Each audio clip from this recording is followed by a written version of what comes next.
Hello everybody and welcome to Green Star Trading with me, Tom. All views, opinions and ideas expressed in this video are my own and do not constitute financial or trading advice in any way. Right, for the next few minutes we're going to be looking at Bitcoin, we're going to be doing some Elliott wave counts and some basic technical analysis as usual.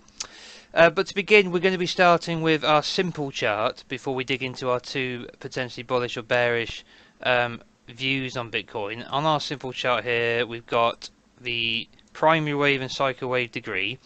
And we used this chart in last week's video talking about our little green box up here is where we were expecting to see the price bounce into over the next week. I put out a video saying a bounce between the 38.2 and the 78.6, which is this green box area, is what we'd expect. I put out a post to my patrons at the start of the week where I posted this chart onto the Discord, saying how we've had a free wave move into what looks like a W, free wave move into an X, and therefore should expect a free wave move into a Y of a greater B before heading down in a C. Well, if we look at how that chart's turned out, we can see this is the initial bounce, and this is where we've ended up. So we have actually come up in a bounce as expected, and we've come up into this green zone here. So now it's a case of deciphering what I see as three possible options. Okay, and I do have a personal bias because we all do, you know. I like to think mine is based on the probability of the most likely analysis, but we are all human. So the first thing we should look to is having completed what we are assuming is a 5-wave move down into an A. Okay, this is a simple chart. Just going to keep things super clean and super easy to read.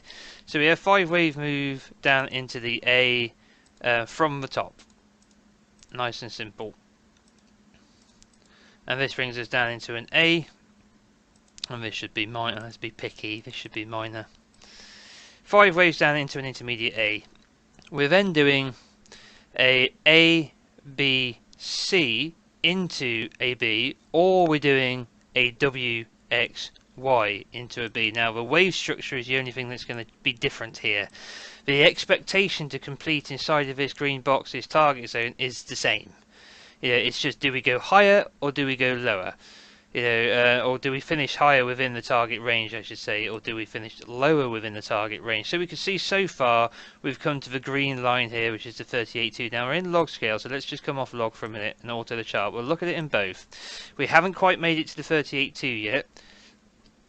We've gone to the 23 through the 23.6. I would expect to see 38.2 through to 78.6, and I put it in log because of the scale of the move. I've often explained how, and like in the Elliott wave principle book, when you're looking at much greater moves in price terms, you should consider using a log scale.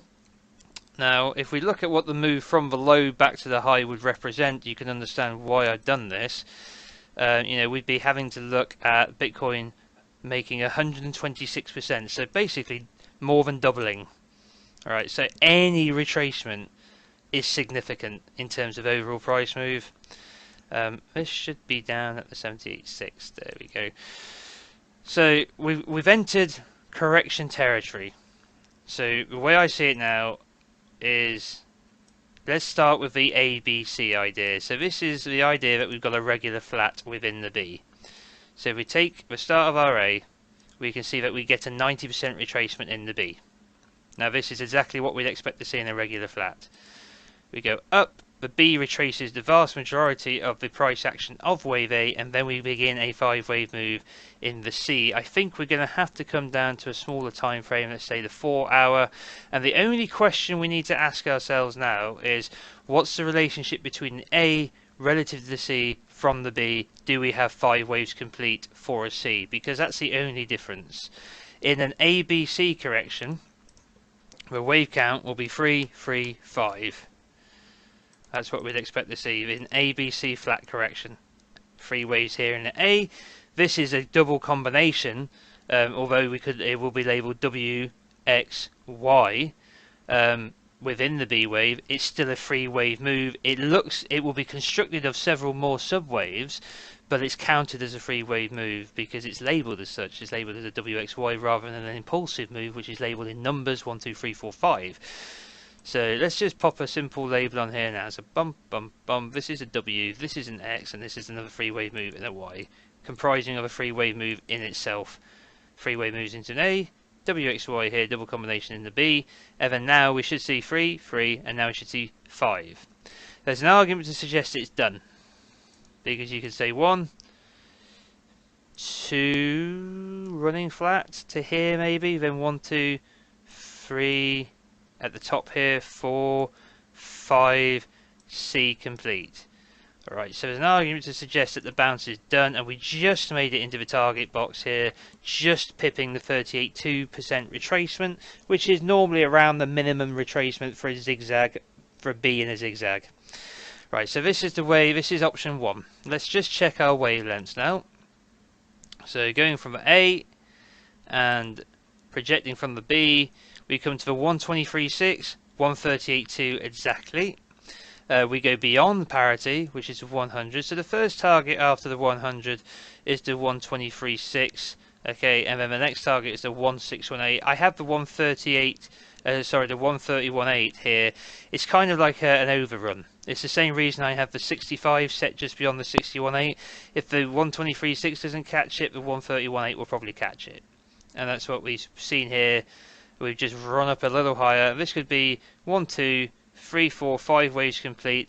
There's also a strong argument to suggest that there is 5 wave substructure here. I think actually we'd probably move the 3 to 4 to here at minute wave degree within the third minor wave. So you can dig out some subwave structure here, maybe again in here. You'd have to come down again in time frame, but you can see subdivision here within an impulsive wave of 5 move up into a C. So there's option 1. Now if this is correct, we've completed our B wave retracement, and we've now done A, we've now done B. We will now turn south and pretty sharpishly get a move on down to our lower target. So let's push that over here. Now this depends, now that we have a wave B potential retracement in, given this scenario, we can now make some projections about where the C will complete. I see, so let's do that. Down to the A. Oops, daisy, let's try that again. We're going to do this for all 3 scenarios, as we should present bearish and bullish cases as best as we can. Okay, so here's 100% parity. Down here it's 17.868. Now, we don't have to come to 1-to-1, but it would be perfectly typical in a zigzag for C to equal A. Now in log scale, this goes out of log scale and linear scale. This takes us all the way down to $4,000. I don't see that happening. That would completely invalidate the count.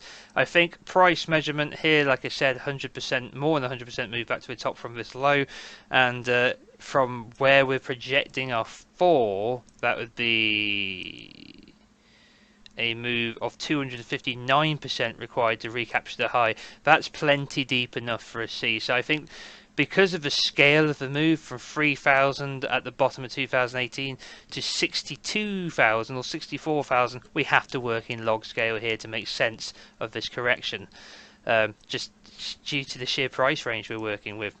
So a deep move down, taking us below the previous all-time high at 19,664. A lot of people like to remind me and each other that that's never happened before in Bitcoin. You can read as ominously into that as you'd like, or you can just simply look at it as a perfectly acceptable retest of a previous high. There's no saying that the C won't stop exactly at it, or before it, or even come this deep, or go a little bit deeper. We don't know. There's targets. So that's what we're going to do. We're just going to set a parity target now on the assumption that the 5 wave move up into the B, of the C of the B of our ABC is complete. So this is probably the more bearish of the overall outcomes. It honestly depends on how you view Bitcoin overall. Are you looking to acquire more of it at a cheaper price, in which case you will view this undoubtedly as a blessing. I have to be absolutely honest. I would not mind this happening at all. but I know there are some people out there who would dread this. But are you a short-term trader who's looking to get rich quick, or are you looking to actually acquire more of this asset? Are you looking to acquire more of this for the next 5, 10, 25, 50 years? Or maybe in perpetuity for your family or whatever? I mean, how much faith do you have in this asset? And what time frame do you see it maturing on? For me, I don't know if I'm that optimistic for it, but I will say I think the time frame is significantly greater than months or even years. I think we could be looking at decades plus, and I think you're going to want to be part of this for the longer term. Now, it might not be that long, the whole thing might be a bubble and it might all blow up soon, but if it's not, and this thing's going on to 100,000, 250,000, 500,000, all of these things are possible. Are you really going to bitch about the one-time opportunity you had to acquire it back below 20k? I don't think so. But that's just my opinion and not trading advice or financial advice. So there's option 1. A, B is done, C to come. And that's it. So let's, now that we've run through this one, let's head over to our chart where we've got the WXY. Now this is slightly different. The exact same in principle in terms of completing a wave B, but we're expecting a series of 3 wave structures rather than a flat 3-3-5. We're expecting a 3-3-3. So in this scenario, room to move higher within this correction, because this 5 wave move would represent an A wave rather than a completed C, because we're going to have 3 here, 3 here, and 3 here. So let's just remind ourselves of that and put a little 3-3-3 count over here, and let's bring up our little pointing tool here. So we've got 1, 2, 3. We know this is a double combo in the X, and now we're going to have 5 waves into an A, 3 waves back into a B, and then another 5 waves into a C. And this would be 3, 3, 3. We're still going into our green box between 38.2 and 78.6. Let's just remind ourselves, except we're heading, strangely enough, my eyes have just picked out the golden ratio. For the amount of times I do that, just years of charting. You go, yeah, that's significant for some reason, and then you find out why. So, 3, 3, 3. This has the potential for the correction to head significantly higher, back above 45, 46, maybe as high as 50,000. And we're going to see a deeper wave B, in which case our wave C, which comes down, will have a higher target, probably significantly above the previous all-time high. So let's just, for the sake of it for a moment, let's just project, delete this one. Let's say we get a 60, well actually tell you what we'll do, we'll work on parity.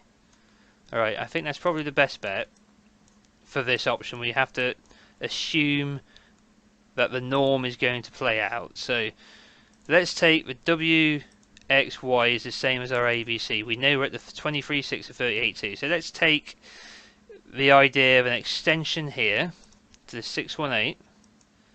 We're just going to mark that in the purple colour we use. And then let's take the idea of an extension of an ABC. Now we don't know how deep this B is going to go, so let's assume we get a retracement of 50%. That would be pretty typical. So what I'm saying is move to here, and then a move to here, or potentially higher depending on the relationship of these 3 waves here. We don't know how deep this B wave, this smaller B wave, is going to be. So we would label this A, B, C. This would come down to minute. Okay, now let's just, this is just playing about, guys. We can't be certain of any of these projections until we actually see these pivots in place. This is just a best guesstimation. So 100% A, B, C would bring us into the middle of the box, beyond our target for the extension of the Y relative to the W. We can be more flexible than that than if we were working with a regular flat on an ABC or an expanding flat. The rules aren't as strict. So where does that bring us to? 100% here is right in between the golden zone, 61.8 and 65, smack bang in between the golden ratio and the 65 that I used to catch it. So I push up into here where my eyes basically sent parity A, B, C. That would be the extreme level of the retracement, I would argue. I wouldn't expect to see it go any deeper than that. It could, but it would be really stretching things at that point. So what kind of extension would that mean in our relationship of our Y compared to our W? That would be 200 to the tick here. So C would equal 200, the Y would equal 200% the length of the W. This would be a 1-to-1 parity ABC within that Y, bringing us into the golden zone of a 61.8% retracement of this entire move down. That seems pretty extreme to me, that does. It's all potentially possible given the relationships of these wave structures. And then from there, let's project that extreme down to a 1-to-1 parity of ABC. That brings us to a much higher target, around 20,843. Okay, so that's option 2. But this is free. Have to keep an open mind here. This could be a deeper B, and this could go much more shallow, nowhere near as deep back as we projected here. It could come all the way up to here. It could be quite a shallow, and then you could have a shorter C. All these things are possible, but if we're expecting parity on a typical ratio of A move up, 50% retracement, and parity, we'd end up around that 61.8% retracement. Let's just pop that up there as a target. So we know we've gone through the 38.2. Let's put the 50 on here, and let's put the. See, this is how charts get cluttered. You start having ideas, you start checking things, and then you end up with lines galore. So let's lock that in place. We know that the yellow represents 61.8, and this represents 50. Okay, let's pop a couple of price targets up here. Price label. Price label. Now let's pop one down here at our target of 100%. So this is all projections. None of this is certain yet. All projections. So this is scenario 2. So quick recap before we move on to the final one. Scenario 1. A is complete. B is complete in a ABC regular flat, reaching a 1.236 or 131.8 expansion in the C. Very typical retracement, making it into the target box. 335 regular flat complete, and now we will see 5 waves unfold to a low target below 20,000. Doesn't have to go that low, but it could. So let's pop a price target over here. Where's it gone? For our completion of our C. There you go. Big move down to come potentially.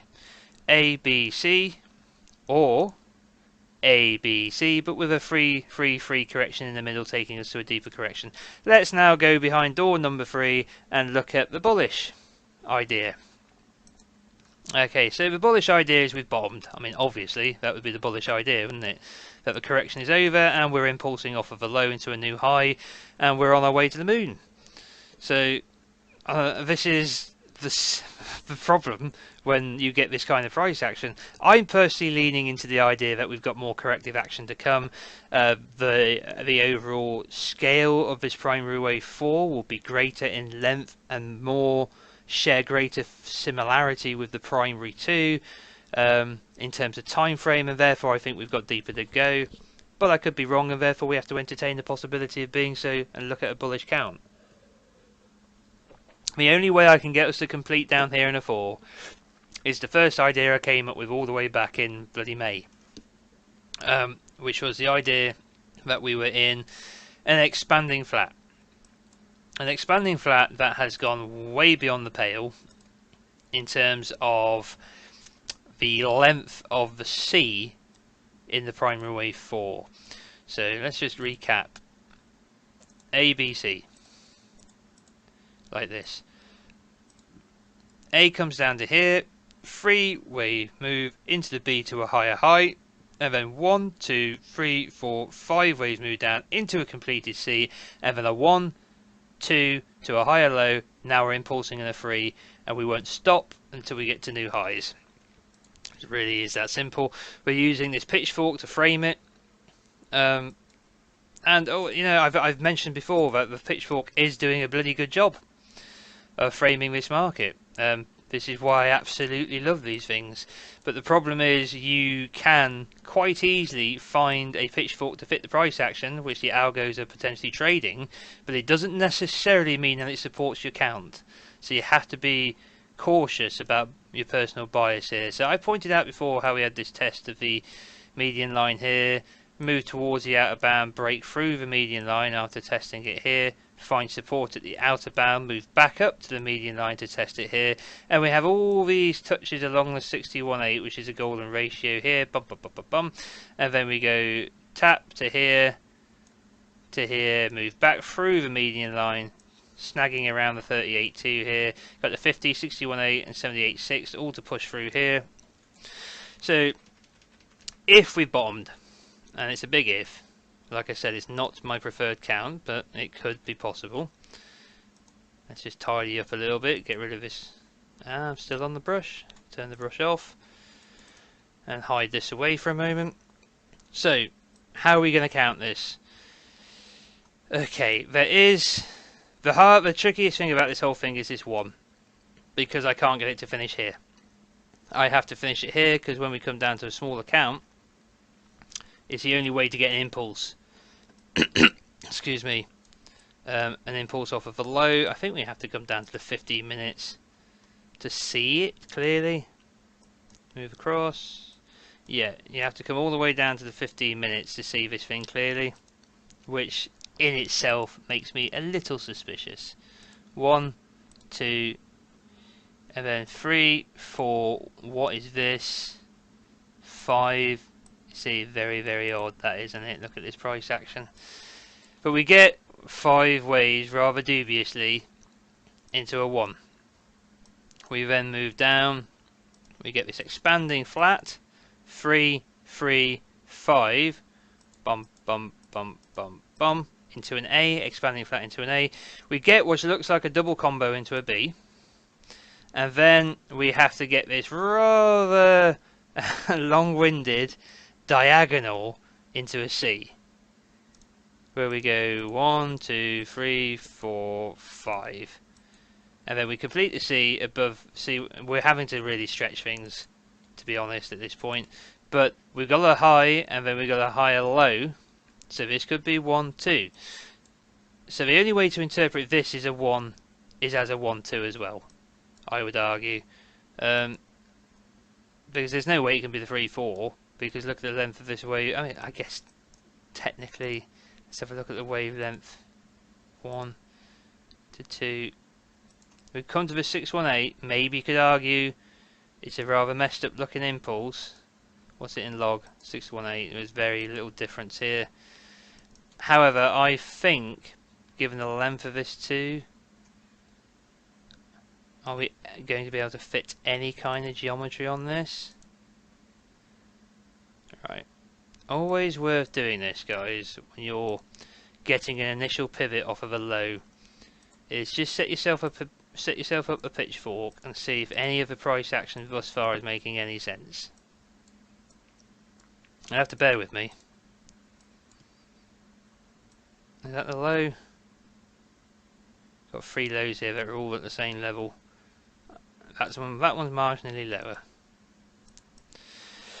Okay, tag here, snagged around the 61.8 here, through 38.2, through the median line, back test the median line, up, back test the median line and bounce again. So yeah, I mean, it's obviously in play in some way. It's just, is it an impulse?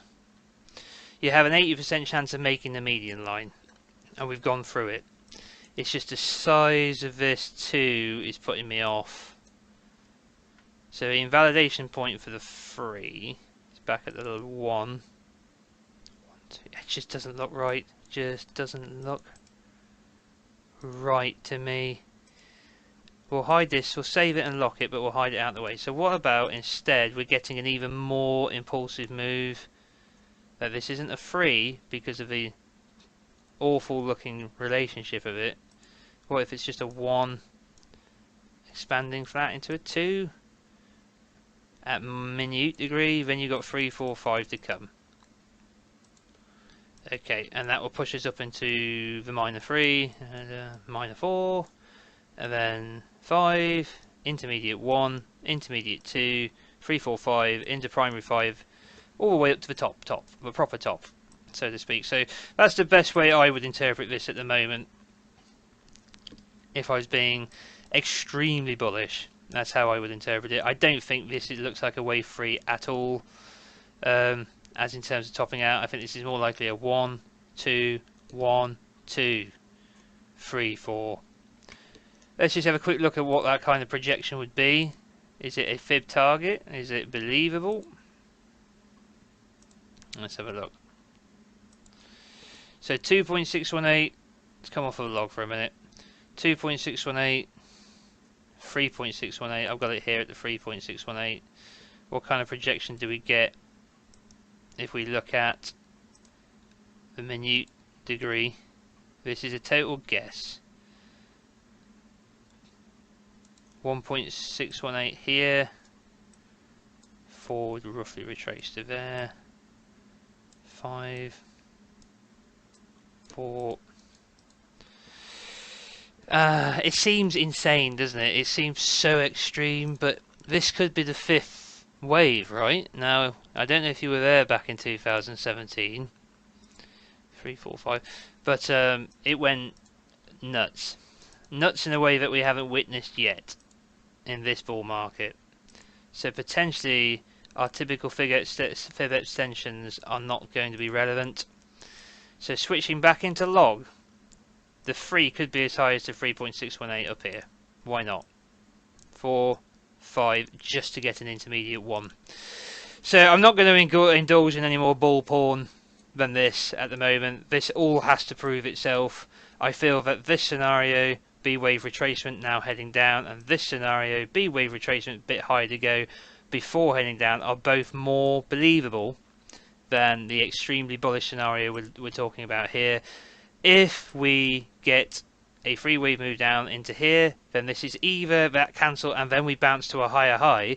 That cancels out the idea that we've completed a C, so this one is off the table and we are not heading lower immediately, but that leaves this one as an option. 3 waves into a B, then 5 into a C. It is unfortunate that there is no discernible difference in structure between a 1, 2, 3 and an A, B, C in a zigzag, so we just won't know. The only way we'll know is if we just keep pushing the targets higher and higher and higher, and we seem to go 1, 2, 3, 4 and then another high, then we'll know that this is a pure impulse wave rather than a zigzag. But by then you're back above 50,000, so you know, it's just very late in the day to get bullish, isn't it? This is why for me, although I'm a trader and I trade Elliott wave and I teach the standard trade setup to our patrons, which I've used here myself in this pivot to get into a trade in Bitcoin, I still prefer to accumulate this thing when the prices are down. It's just less stressful. I have a long-term approach to it and I'm happier doing that. Once again, it's not financial advice, but when these rips occur, not saying this bullish case is true, but when they do occur, they are so violent, so fast, and they just shake you up in terms of trying to get yourself in. So, you know, ideally, for me, if I'm being honest, I know it might hurt a few feelings out there, I would like to see this thing crash back down deeper, as I'm a long-term accumulator of it, and the cheaper it gets, the better. So there's your 3 options. 2 of them both point lower. 1 of them points intermediately higher in the short term, and 1 of them is uber bullish. That might not be much help to you if you're like, well, which one is it? Like I said, my personal preference is that we're in the midst of a correction before we go deeper.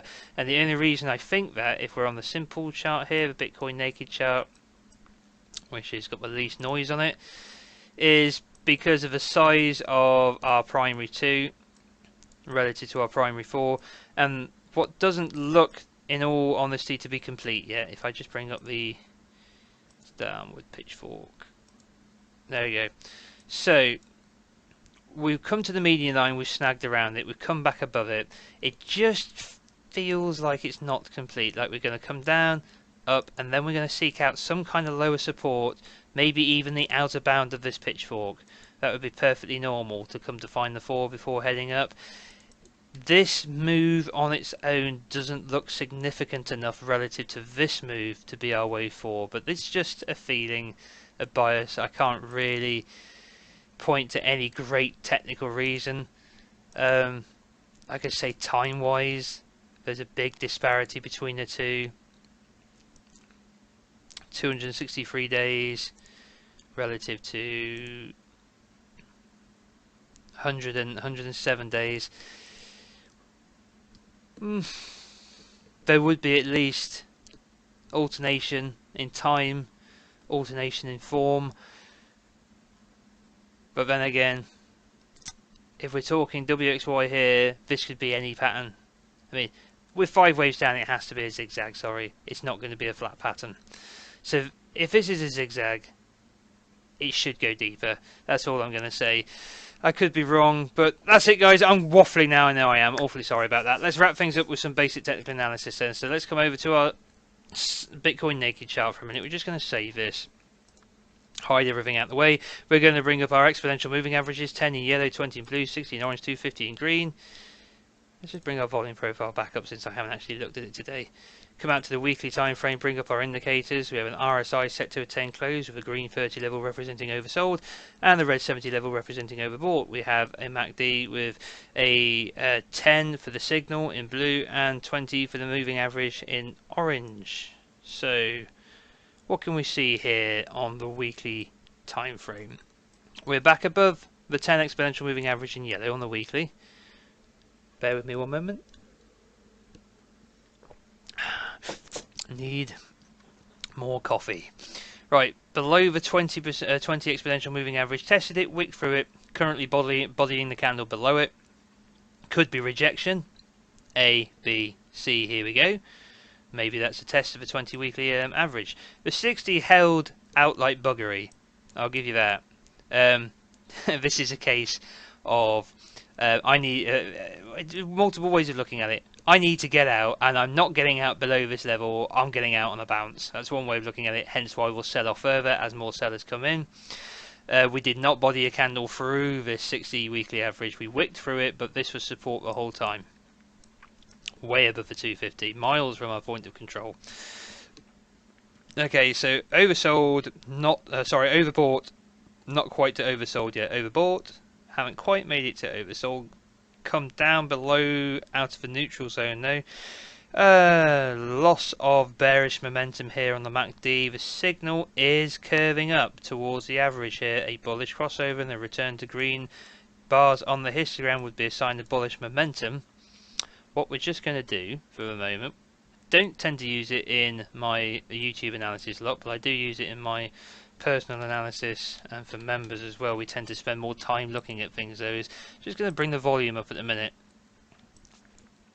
See, declining volume, drawing this move down, little increase in volume here, but nothing spectacular. We'll look and see how it looks on the daily. Come down to the daily. Not particularly convincing either.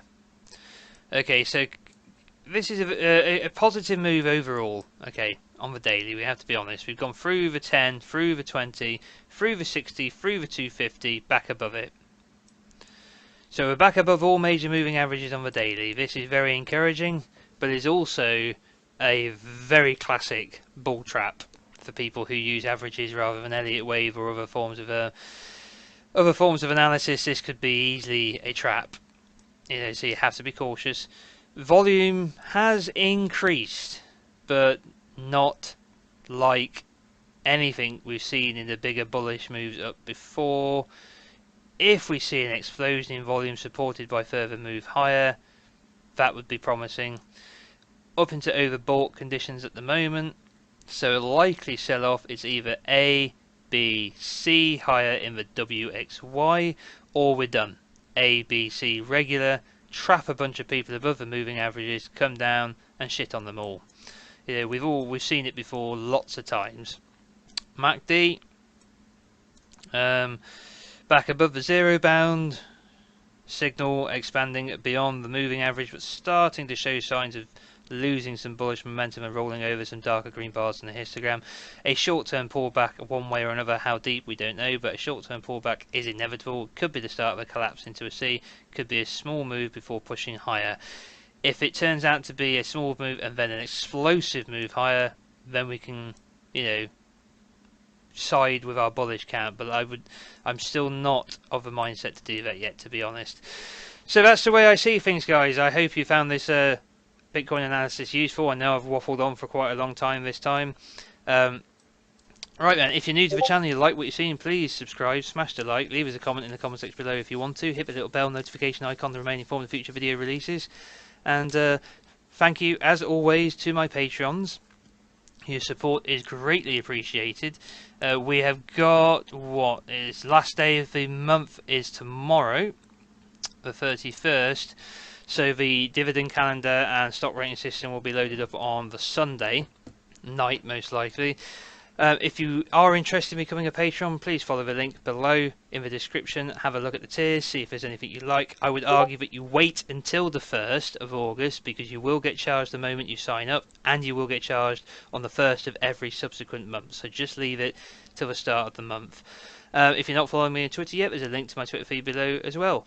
Alright guys, thank you very much for joining me in this technical analysis of Bitcoin. I hope you've enjoyed it, and I'll be back with you hopefully maybe Sunday. Alright, take care, bye bye.